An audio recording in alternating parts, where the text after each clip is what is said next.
y a l'accident de Blondeau. Elle est plus ou moins très utilisée. Enfin, elle est très utilisée dans ces radios classiques et on passe à tout ce qui est nouveau, comme le scanner, comme le Conbeam, etc.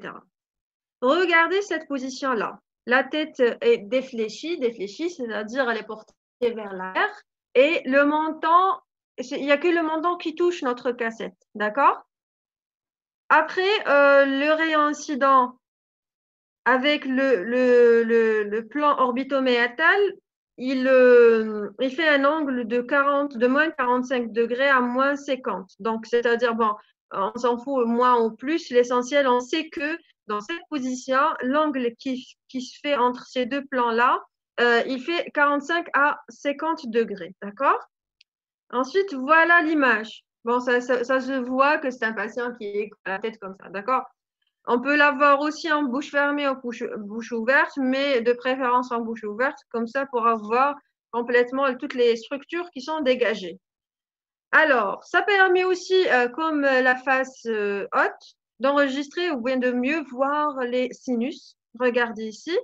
Mais on a aussi les sinus maxillaires qui sont mieux dégagés. On les voit encore mieux.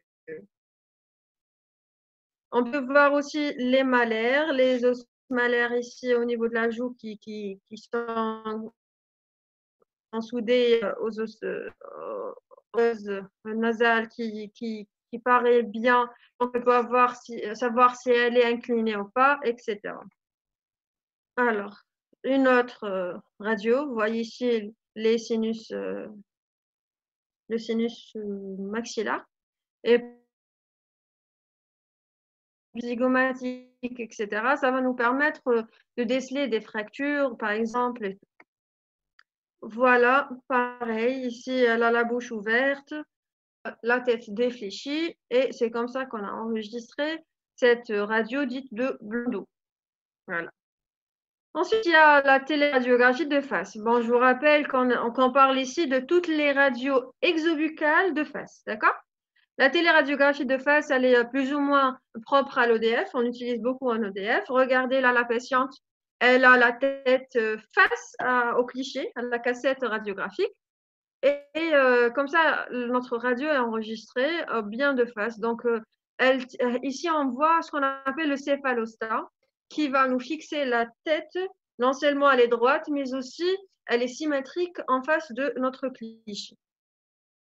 Elle va nous permettre de diagnostiquer les différentes asymétries, asymétries qui sont maxillaires, mandibulaires, mais aussi les déplacements de notre, bon, même asymétrie crânienne, hein, et les déplacements de la mandibule, que ce soit un déplacement, généralement, bon, les déplacements latérognathie, etc.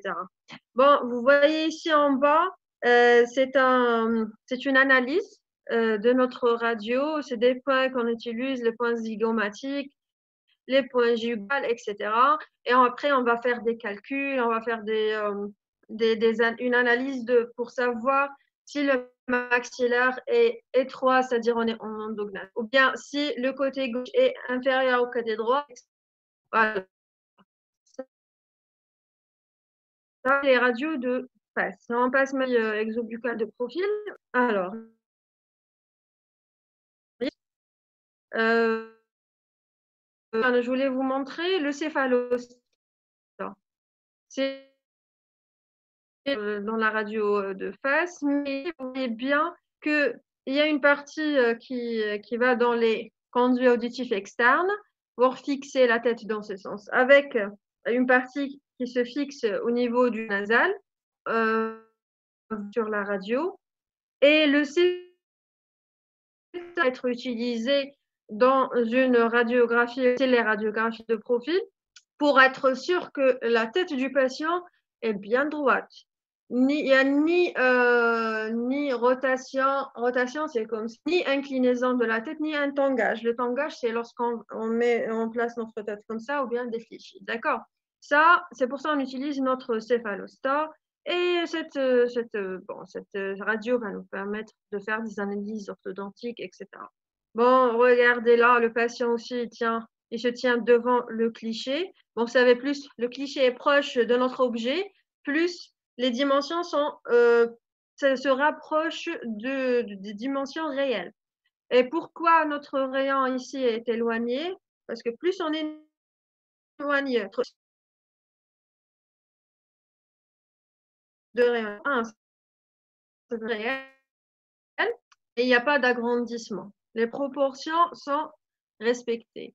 Donc ici, vous voyez, c'est 1,5 à 1,8 mètres, c'est la technique américaine, mais généralement, c'est 4 mètres pour avoir un cliché à 100%, c'est-à-dire avec des proportions réelles.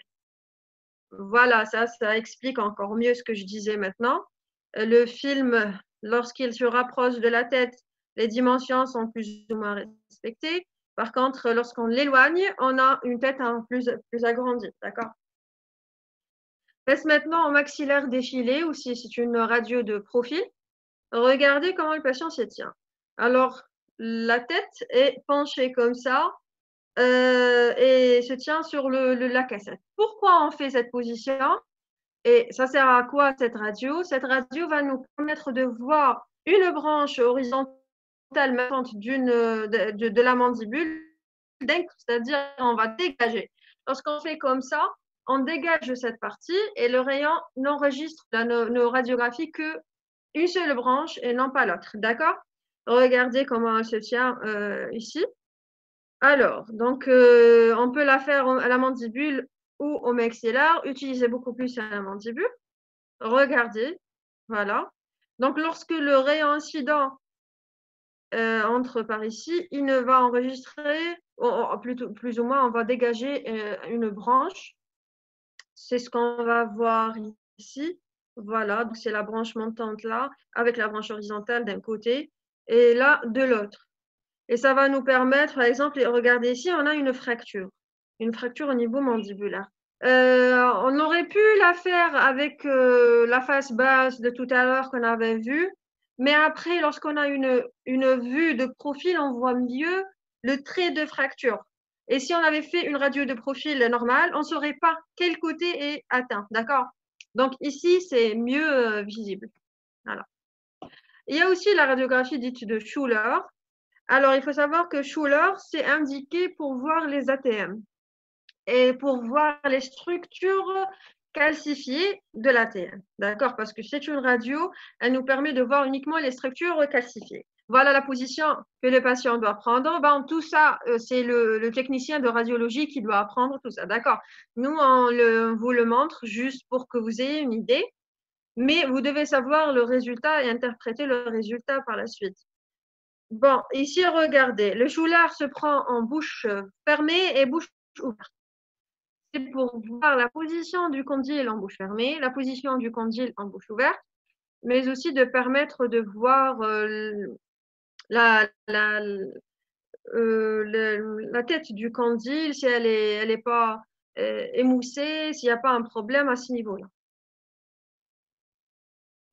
Bon, ça, c'était les radiographies de profil. Maintenant, on va parler des radiographies axiales. Alors, il y a... Pardon? Un coup de ciment مليح ou bien il y a un problème? Non, on On vous entend bien. entend bien.